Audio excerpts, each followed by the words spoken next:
Hey, this is Tom. Welcome back. And if this is your first time here, well, we only have one rule really. Don't click nothing, don't smash nothing. Just listen. That's all I got for you. So check this out. In today's video, we're going to be talking about a lot of stories, but the first one I want to start with is Herbert Diess. Yes, I'm not selling you nothing. I'm not pitching nothing. I'm getting straight into the news. How about them apples?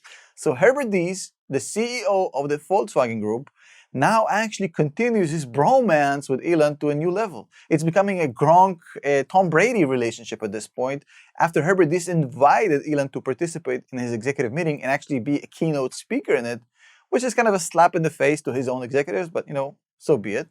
Now he came out and he said that Tesla is leading the way in pretty much everything, starting from logistics, engineering, basically anything that's EV. Tesla is the leader and they gotta follow suit. And I think it's an accurate statement, don't get me wrong, but you have to understand why Herbert Diess is saying this. And there's two reasons that have nothing to do with each other, and both are equally hilarious. So the first one, I think, is Herbert Diess went through the 5 stages of grief, and now he arrived to the 5th stage, acceptance. And that's fine. Acceptance is part of your grief stage. That's fine. So he admits that he lost. Now, what's more interesting is that not a lot of people are aware of this, but Elon Musk actually offered Herbert Diess the Tesla CEO job 5 or 6 years ago. And Herbert Diess didn't have the cojones to accept it. He actually chose a company that lied and cheated about biodiesel instead of an upcoming EV company, which was not such a good decision for him. I'm sure he's questioning the decision in 2021. And yet, I think he's already lobbying for his next job. How about that? We know Elon likes him. We know Elon offered him the job already. And we know he probably wishes he could have that decision back. So doing this bromance with Elon makes a lot of sense for Herbert Diess if you actually believe that Elon won't stay as the CEO forever, which actually is a normal progression. I'm sure that at some point Elon will move up to be the chairman and he's going to hire a professional CEO. And I think Herbert Diess is making a play for this, which is a personal play. And I'm not sure that the Volkswagen people appreciate it, but it is what it is. Now, another CEO that was complimenting Tesla is actually Jim Farley, the CEO, not the actor, the CEO from Ford. So Jim Farley, the man who tweeted in April the hit job by Consumer Reports about Tesla driving itself without nobody in the car seat. Remember that shit? So he retweeted this, basically saying some nonsense gobbledygook on Twitter. Now it seems that he came full circles with all the Tesla buyers basically saying, thank you, Elon, for leading the way. Now, he already also, again, accepted the 5th stage of grief, which is what every OEM executive is going through right now. But in Jim Farley's case, it's actually very interesting because Elon actually took a shot at him and Jim Farley misinterpreted it as a compliment, which actually allowed him to compliment Elon back, but I don't think Elon was complimenting him. So Elon tweeted basically that there's going to be a lot of EV startups in the EV graveyard in the next few years, and there's already quite a lot of them, which is actually true. Nikola, there's plenty others, Lordstown, there's going to be more. And he basically said, well, the only 2 car companies that have never went bankrupt is Tesla and Ford, taking a shot at GM. Obviously, they went bankrupt as late as 2009. But basically, Jim Farley took it as a huge compliment, basically saying, well, it's us and Ford against the world. But Jim Farley completely missed the irony of this tweet, where Elon is basically saying, well, you're the next company to go bankrupt, and Tesla is going to be the only American company that has not. He's basically taking a shot at Ford, saying, hey, you're going to go bankrupt. Now, will they go bankrupt? I think the answer to this is not really dependent on their competition with Tesla. I think Ford makes its money mainly from the F-150 line, which is one of their biggest assets. And I think their main competition, as it seems right now, is actually Rivian. Now, Rivian put out a truck that basically wins in every category. It's an electric truck. The performance is insane. The off-road performance is insane. It's a premium vehicle, $80,000, all spaced out. Now, it's not as cheap as the F-150, but when the electric F-150 comes out, and that's going to be the battleground, I think Rivian has put Ford in some dip shit. I don't think Tesla is seriously thinking about competing in this category, I think, with the Cybertruck. I don't know when it's even coming out.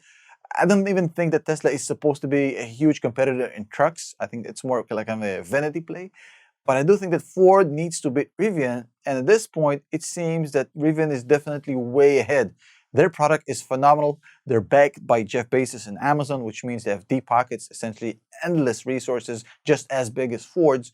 So it's going to be a tough battle for Ford, and not necessarily because of Tesla. That's why I also think Jim Farley is heating up towards Tesla, because they're starting to realize that his competition is actually Amazon and not Tesla with the Rivian car. But let's see what happens. Now, in other news, I do want to talk about Hertz.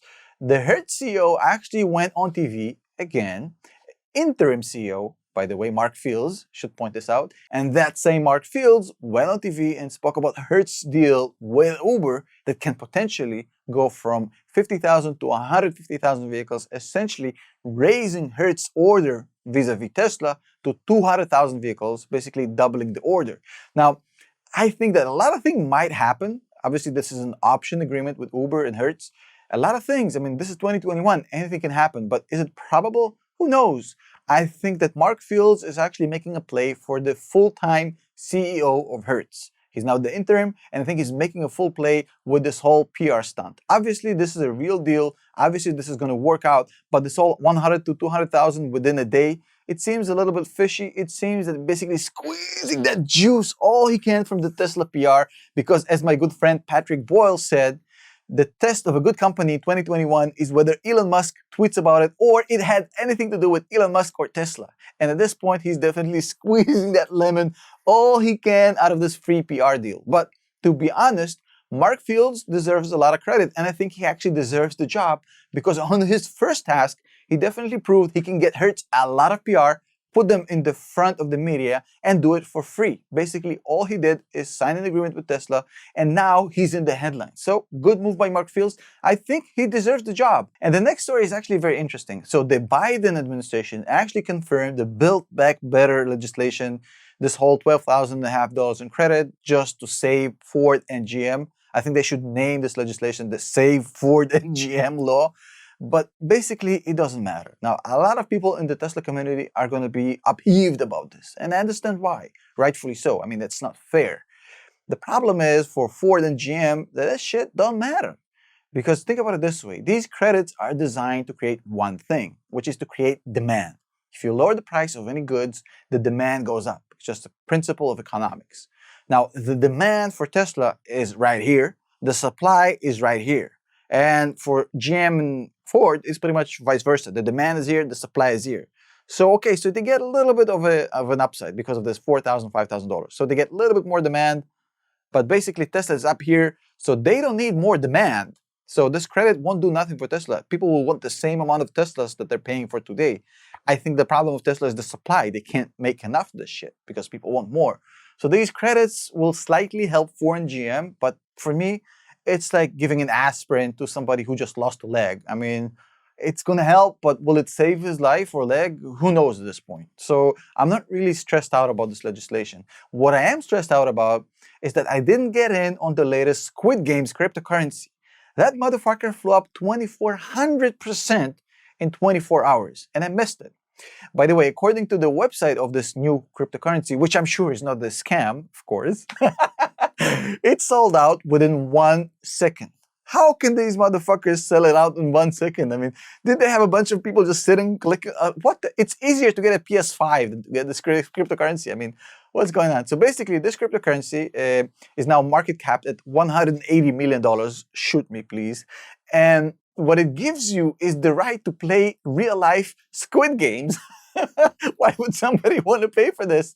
Apparently non-lethal, but yet you have to buy some NFTs to participate, even if you have the token, which will cost you another $17,000 to $33,000 just to play this game. What's going on in this world? Is this a sign of inflation or stupidity, or maybe both? At this point, I just give up. I don't know. I wish I would have got in on this Squid Games thing. For real, this could have been a lot of fun just to see what happens and make a video about it, but can't get any.